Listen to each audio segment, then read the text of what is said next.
오늘 이 오후예배 가운데 함께 하시는 모든 성도님들 예수님의 이름으로 환영하고 축복합니다. 우리 날마다 말씀 따라 부르심 따라 살아갈 수 있기를 소망합니다.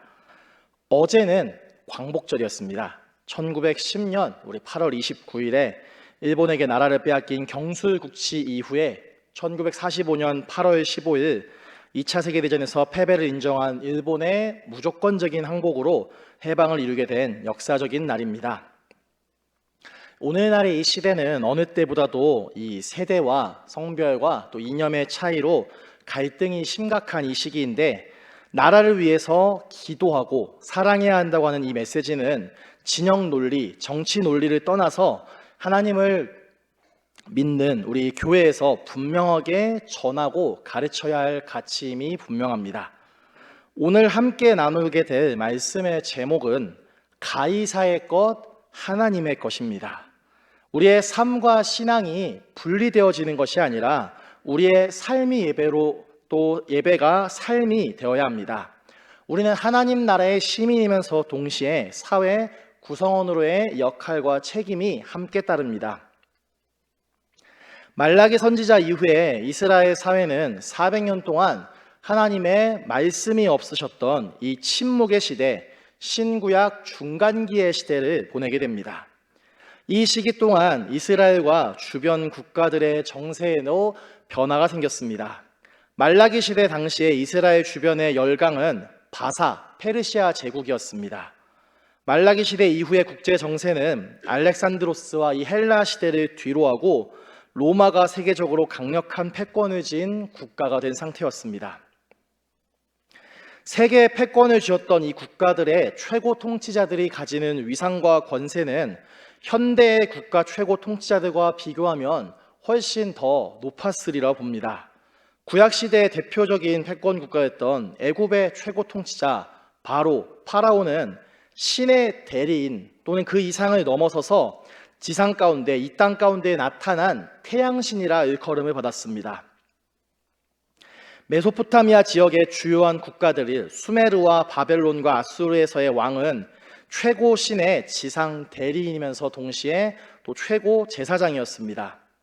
이들이 가진 위상과 권세는 군사, 법률, 경제, 건축의 영역에서 그러니 생활 전반에 걸쳐서 절대적이고 큰 영향들을 가졌습니다. 아수르나 바사의 최고 사령관은 왕이었습니다.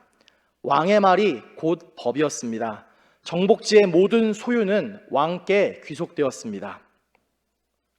시대마다 패권을 쥔 국가들과 최고 통치자에는 차이가 있지만 이들이 가진 이 위상과 권세가 대단히 크고 높았다는 공통점이 있습니다. 400년의 침묵기, 신구약 중간기 시대를 마친 후에 이 신약시대에 패권을 쥔 국가는 로마였습니다.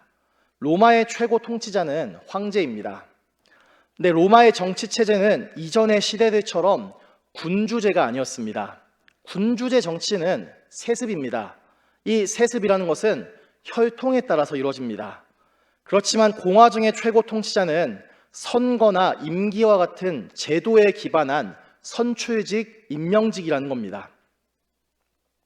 로마의 최초 황제 아우구스투스는 자신을 두고 왕이나 신이라고 하지 않고 첫 번째 시민, 제1시민이라고 스스로를 불렀습니다. 여기는 정치적인 의도가 숨겨져 있었는데 독재에 대한 시민들의 반발을 의식하여서 군주라는 칭호 대신에 원로원과 로마 시민 가운데 으뜸인자 프린케프스라는 이름을 이 로마 황제의 공식 명칭으로 사용했던 겁니다. 법적으로는 공화정의 제도가 유지되는 듯처럼 보였지만 당시 황제는 중요한 관직의 주요한 특권들을 독점하면서 법이 허락한 독재권을 이뤄냈습니다. 당대의 강국, 로마의 최고 통치자의 황제의 위상은 여러 요직들을 집중시켰다고 했습니다. 최고 군사 통수권과 통치권을 가지고 있었고, 원로원과 민회에 대해서 거부권을 가지고 있었습니다. 또 신체 불가침권이 있었습니다.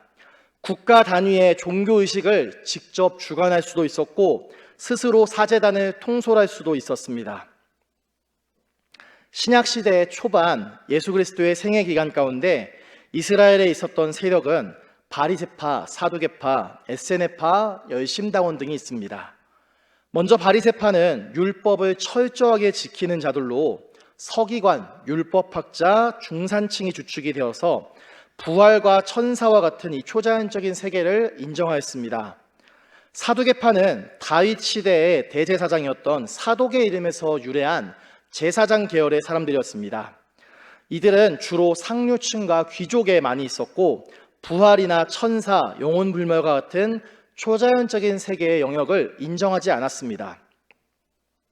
에세네파는 히브리어 하사딤에서 유래하였는데 세상으로부터 떨어져서 동굴과 광야에서 공동체 생활을 했던 경건주의자들이었습니다.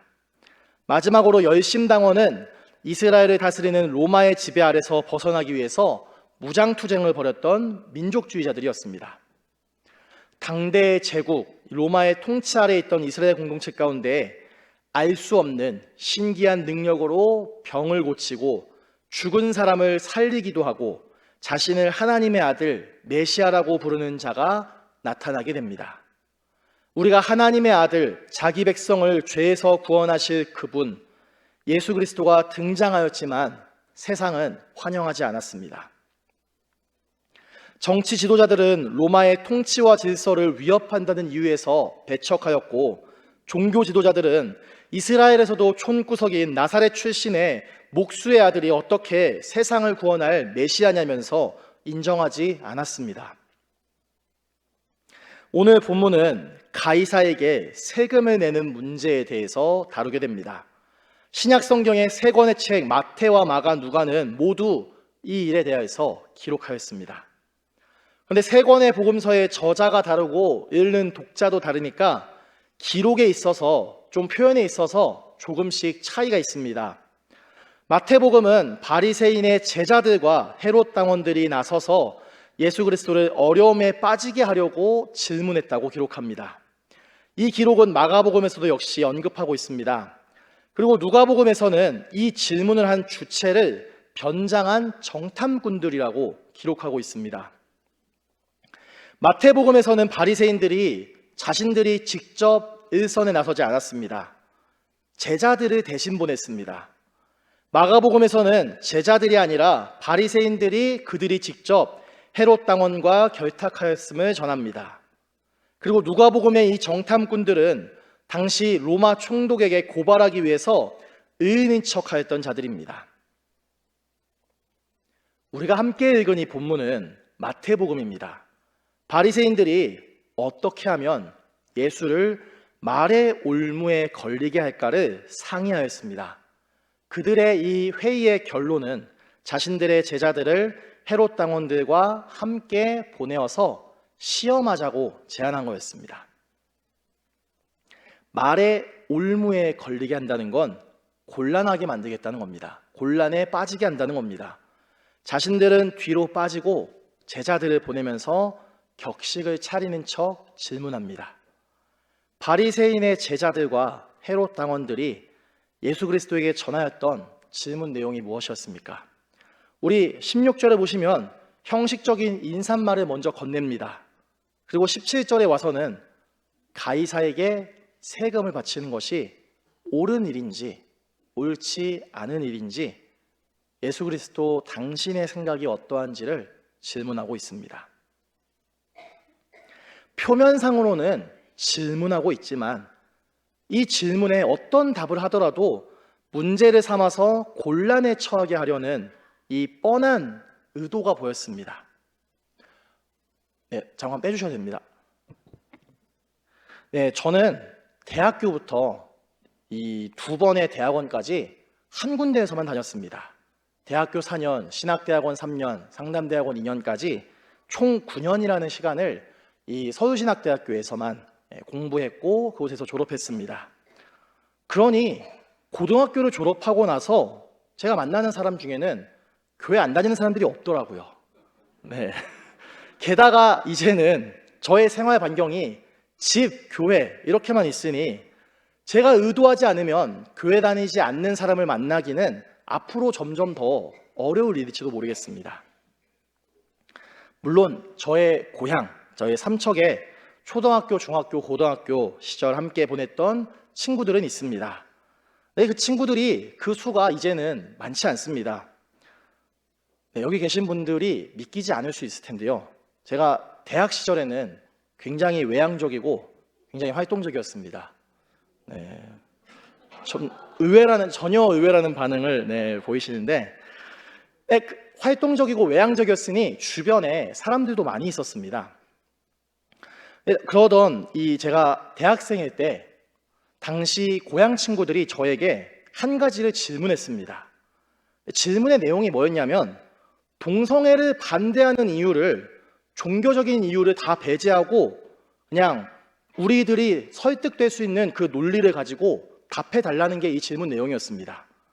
당시에 저를 포함해서 그 자리에 12명이 함께 있었는데 저만 교회 다녔고요. 11명의 친구들이 불신자들이었어요. 질문을 듣고 저는 분명하게 답을 했어요. 물론 저의 답변이 오늘 이 바리새인들에게 답변하였던 예수님처럼 지혜롭지 않았기 때문에, 그리고 성품도 예수님처럼 다 품지 못했기 때문에 지금은 그 친구들이 남아있지 않은데, 저는 분명하게 답을 했습니다. 남자와 남자, 여자와 여자의 이 관계를 인정하고 받아주게 되면 앞으로 동물하고의 관계나 시체하고의 그런 관계들은 어떻게 할 거냐고 제가 분명하게 답했습니다. 네, 제가 이 대답을 하고 지금 같은 반응이 나왔습니다. 모두가 할 말을 잃었습니다. 침묵의 시간이 계속되었습니다. 침묵을 깨기 위해서 제가 먼저 갑자기 일이 생겨서 가봐야겠다고 그 자리를 박차고 나왔습니다. 사실 그 친구들에게 있어서 질문의 답은 중요하지 않았던 겁니다. 그저 교회만 다니는 네 수준에서 어디 이런 질문에 답이나 할 수 있겠냐면서 무시가 깔려있는 채에서 나왔던 질문이었고, 제가 그런 상황에서 답변을 하니 그들도 당황했던 겁니다.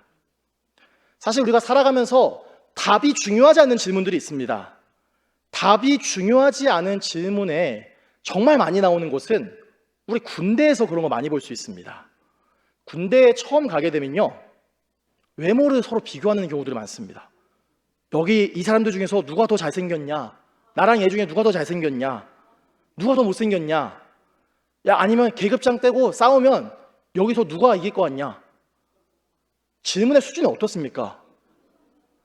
질문하는 본인들은 재밌어 할지 모르겠는데 답해야 하는 사람으로서는 얼마나 유치하고 치졸합니까? 답이 중요한 게 아니에요. 어떻게 답하던 간에 곤란에 빠지게 만들려고 그저 질문한 것뿐이라는 겁니다. 무의미하고 무익한 질문이었습니다. 네, 이제 사진 보여줘야 되겠습니다. 바리새인의 제자들과 헤롯 당원들이 예수 그리스도께 했던 이 가이사의 세금 문제가 이런 유의 질문이었습니다. 논리의 딜레마가 있었습니다. 어떻게 답하더라도 트집 잡힐 명분이 분명해 보였습니다. 마태복음은 예수 그리스도의 12명의 제자 가운데 한 사람 마태가 유대인 독자들을 대상으로 기록한 책입니다.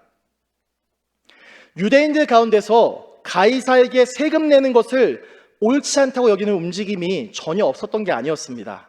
서기 6년 갈릴리 사람 유다가 로마에 납세하는 일을 두고서 이를 반대하여서 반란을 일으킨 사건도 있습니다. 또 유대 민족주의자들 중에는 가이사에게 세금 내는 문제를 부당하다고 여기는, 그렇게 생각하는 사람들이 많이 있었습니다. 그렇지만 당시 유대인들을 실질적으로 통치하고 다스리는 이 일은 로마가 하고 있었습니다. 세금을 부당하다고 여긴다면 로마법에 걸리게 됩니다. 또 국가 체제를 어지럽히게 했다는 명분이 잡힐 수도 있었습니다. 세금 문제에 대해서 질문한 바리새인의 제자들과 헤롯 당원들에게 예수 그리스도께서는 어떻게 말씀하셨습니까? 그들의 무엇을 아셨다고 기록합니까? 악함을 아셨다고 말씀합니다. 외식하는 자들아, 어찌하여 너희가 나를 시험하느냐 말씀하셨습니다. 예수 그리스도의 이 반응과 답변에 마가와 누가복음은 기록에 있어서 차이가 있습니다. 마태복음에서는 악함을 하셨다고 했는데 마가복음에서는 위선을 하셨다고 말씀합니다. 또 누가복음에서는 간계를 하셨다고 말씀합니다. 위선과 간계의 동기가 선행에 있습니까?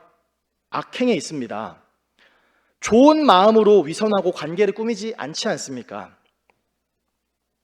이어서 세금 낼 돈을 보이라고 말씀하셨을 때 마가복음에서 또 누가복음에서는 가져와서 보이라고 말씀하시는 반면에 마태복음에서는 질문을 한 그들이 스스로 주머니에서 그 돈을 꺼냈습니다. 지금 이들이 예수 그리스도에게 질문을 했던 이 장소는 예루살렘 성전입니다. 성전이 어떤 곳입니까? 예배드리는 곳이지 않습니까? 예배 시간을 제외하고 성전에 있는 이들이 주로 누구입니까? 제사장과 서기관, 율법 교사들이 주로 이 성전에 거합니다. 이스라엘의 종교 지도자들의 대부분은 예수 그리스도를 환영하지 않았습니다. 오히려 배척하고 적대하는 위치에 있었습니다. 자신들의 주된 활동 무대인 이 성전에서 어느 날 나사렛 출신의 예수라는 자가 나타나서 하나님의 아들이요 세상을 구원할 메시아라고 하면서 예수 그리스도의 존재에 대해서 이들은 믿을 수도 인정할 수도 없었습니다. 그런데 예루살렘 성전이 하나님께 예배드리는 곳이라 하지 않았습니까? 그들이 주머니에서 돈을 꺼낸 것은 데나리온이라고 하는 당시 시대에서 쓰이던 이 화폐, 동전이었습니다. 근데 동전에 어떤 내용들이 있었습니까? 동전의 그림과 동전에 적힌 이 내용들이 무엇이었습니까? 겨우 동전을 꺼낸 게 무슨 일이냐라고 생각할 수도 있겠지만 이 동전의 앞면에는요 당시 로마 황제 티베리우스의 얼굴이 있었습니다. 그리고 그 테두리에는 존엄한 신 아우구스투스의 아들 황제 티베리우스라는 문구가 있었습니다. 동전의 뒷면은 황제의 어머니를 일컬어서 평화의 여신이라고 불렀습니다. 또 그녀를 최고 사제, 최고 제사장이라고 적혀 있었습니다. 우상의 형상이 담긴 동전이 종교 지도자들의 주머니에서 나온 겁니다. 이 데나리온은 그저 단순한 경제적인 기능을 하는 화폐 그 이상을 넘어서서 로마 황제의 권력과 신격화를 보이는 정치, 종교 유물이었습니다. 그러니 데나리온을 가지는 것만으로도 율법적으로 우상 숭배였습니다. 하나님의 이름을 모독하는 행위였습니다. 신성 모독의 행위였다는 겁니다. 논쟁의 장소가 어디였습니까? 예루살렘이었습니다. 유대 사회에서는 이 성전에 들어갈 때 우상의 형상과 신격화된 문구가 새겨진 이 로마 화폐를 가지고 들어가면 안 됐습니다. 가지고 들어갈 수 없었습니다. 성전세를 낼 때도 성전 안에서 제물용의 이 동물을 살 때도 데나리온 대신 유대의 자체 동전으로 로마 황제의 형상이 그려져 있지 않은 이 티로 세겔로 교환해야 했습니다. 제사장과 서기관과 율법 교사들과 종교 지도자들, 이들은 아마도 백성들에게 하나님만 믿어야 한다고, 하나님만 섬겨야 한다고 그렇게 가르쳤을 겁니다. 그런데 그들의 주머니에서 뭐가 나온 게 무엇입니까? 로마 황제의 형상이 담긴 로마의 동전이었습니다. 그들의 도덕적, 종교적 모순이 드러난 겁니다. 성전에 들어간 이들에게 하나님을 믿고 섬겨야 한다고 가르쳤으면서 로마 황제의 우상이 새겨진 정치적, 종교적 유물인 데나리온의 반입을 금지한 그들이 정작 스스로 데나리온을 가지고 있음으로써, 꺼내게 됨으로써 그들은 자멸하게 됩니다. 바리새인과 종교 지도자들은 로마의 세금 내는 문제를 두고 율법적으로 그것이 옳은가를 논하면서 거룩한 척, 경건한 척 그런 옷을 입고 있었지만 그들의 주머니에서 나온 것은 성전 안에 가지고 들어오면 안 될 우상의 형상이 담긴 이 데나리온이었습니다. 그리고 그들과 대비되는 모습으로 이 데나리온을 가지고 있지 않은, 소지하고 있지 않은 예수 그리스도의 모습이 대비됩니다. 그들이 주머니에서 데나리온을 꺼내고 예수 그리스도께서 질문하실 때 인해 답을 허락하셨습니다. 이 형상과 이 글이 누구의 것이냐고 말씀하셨습니다.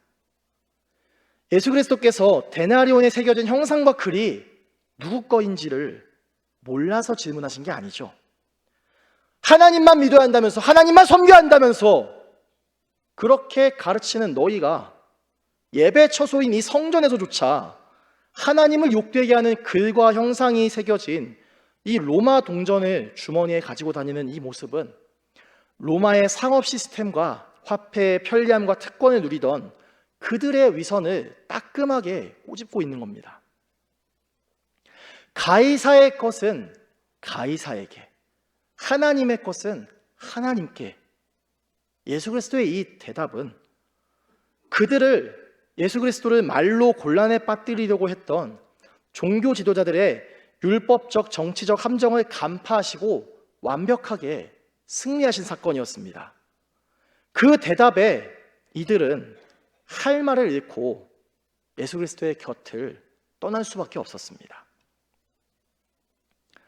가이사의 것은 가이사에게, 하나님의 것은 하나님에게. 오늘날에도 적용될 수 있는 말씀입니다.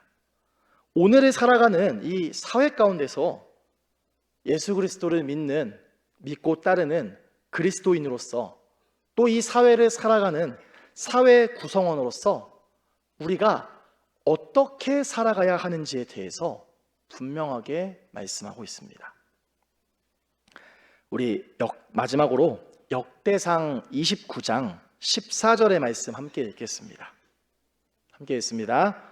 나와 내 백성이 무엇이기에 이처럼 즐거운 마음으로 드릴 힘이 있었나이까? 모든 것이 주께로 말미암아 싸우니 우리가 주의 손에서 받은 것으로 주께 드렸을 뿐이니이다. 아멘. 역대상 29장은 다윗의 노년, 다윗의 마지막 때에 대해서 기록하고 있습니다. 우리는 그리스도인으로서 또 사회 구성원으로서 모든 영역에 있어서 우리의 맡은 역할과 자리에 있어서 책임을 다하고 최선을 다해야 합니다.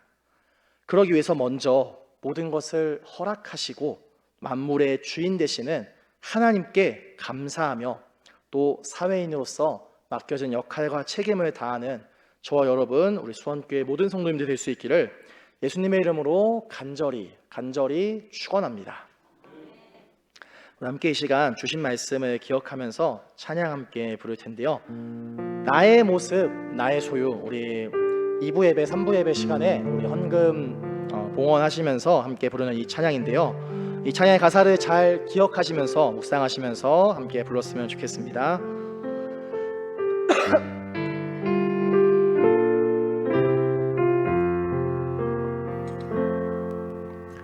나의 모습, 나의 소유, 주님 앞에 모두 드립니다. 모든 아픔, 모든 기쁨, 내 모든 눈물 받아주소서.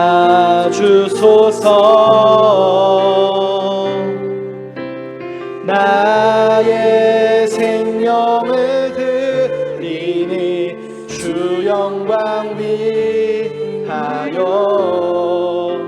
사용하옵소서.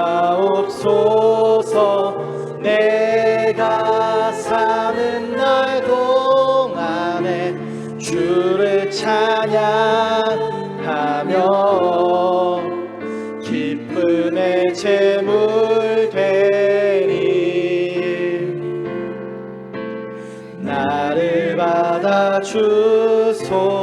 어제 일과 내일도, 어제 일과 내일도 꿈과 희망 모두 드립니다. 모든 소망, 모든 계획, 내 손과 마음 받아주소서. 나의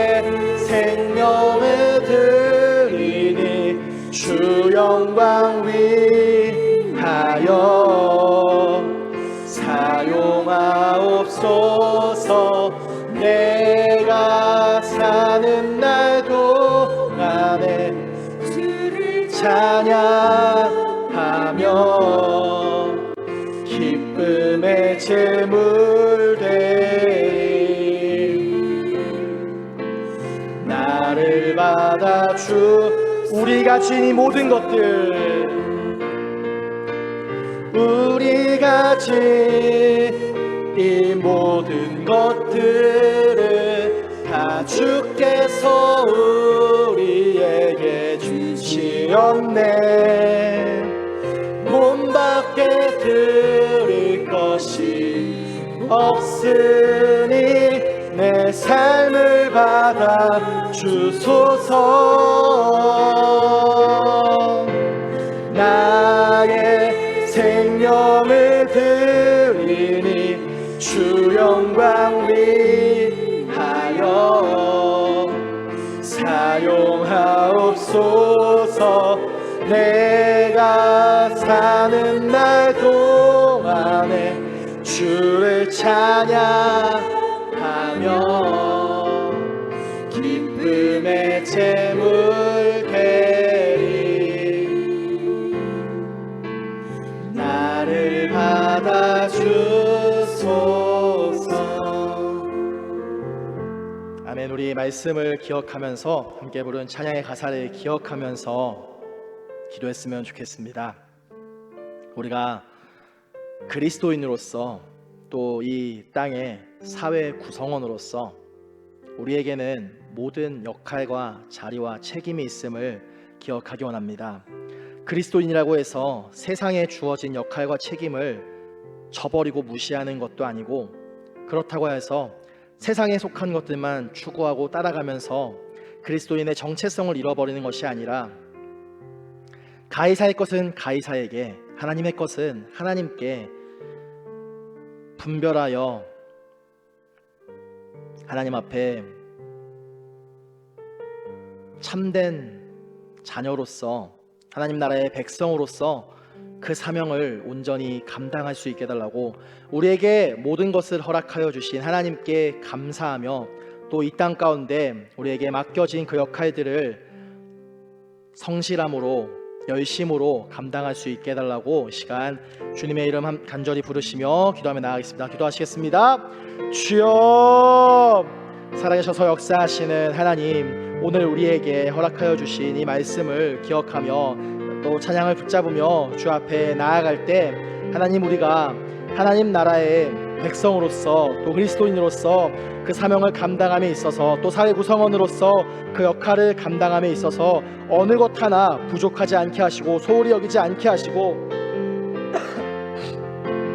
우리가 속한 그 모든 역할과 책임과 그 자리 가운데 최선을 다하는 자로서 하나님 앞에 또 사람에게 인정받고 또 사랑받으며 사랑받는 사랑을 전하는 자로서 그 사명을 감당하는 자로 되어질 수 있도록 인도하여 주시옵소서. 우리에게 모든 것을 허락하여 주신 하나님께 감사하며 믿음의 고백을 올려드리며 이 땅 가운데 사회 구성원으로서의 그 맡겨진 역할을 온전히 다할 수 있는 모두가 될 수 있도록 인도하여 주시옵소서. 가이사의 것은 가이사에게, 하나님의 것은 하나님께 바치라고 말씀하신 예수 그리스도의 이 탁월하고도 지혜로운 이 말씀을 오늘을 살아가는 우리가 또 붙잡기 원합니다. 또 새기기 원합니다. 세상 가운데 하나님 나라의 백성으로서 이 정체성을 잃지 않게 하시고 또 사회 구성원으로서의 그 책임을 온전히 붙잡으며 살아갈 수 있도록 인도하여 주시옵소서. 우리가 가진 그 모든 것들 하나님께서 허락하신 것들이니 하나님 앞에 온전히 우리의 몸과 마음과 정성을 내어드리는 자들 될 수 있도록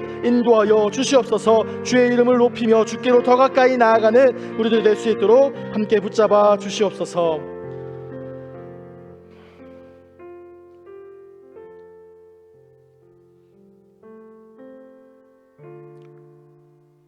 예수 그리스도를 따르는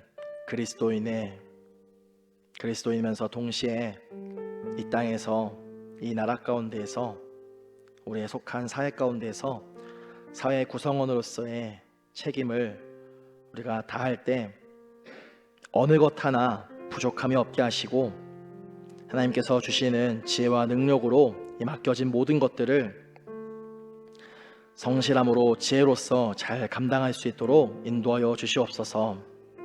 나의 모습을, 나의 소유를 주께 드립니다.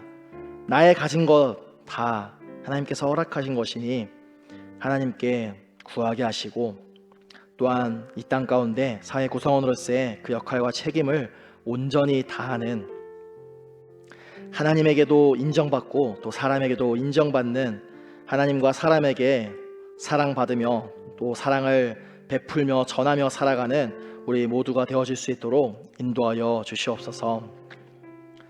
이제는 우리 주 예수 그리스도의 은혜와 살아계셔 역사하시는 하나님의 크신 사랑과 성령의 감화감동 교통하심이 가이사의 것은 가이사에게, 하나님의 것은 하나님께 바치라고 말씀하신 예수 그리스도의 그 말씀을 마음에 새겨 그리스도인으로서 사회 구성원으로서의 맡겨진 모든 순간 가운데 책임을 다하며 살아가는 우리 모두에게 영원토록 함께 하시기를 간절히 축원하옵나이다.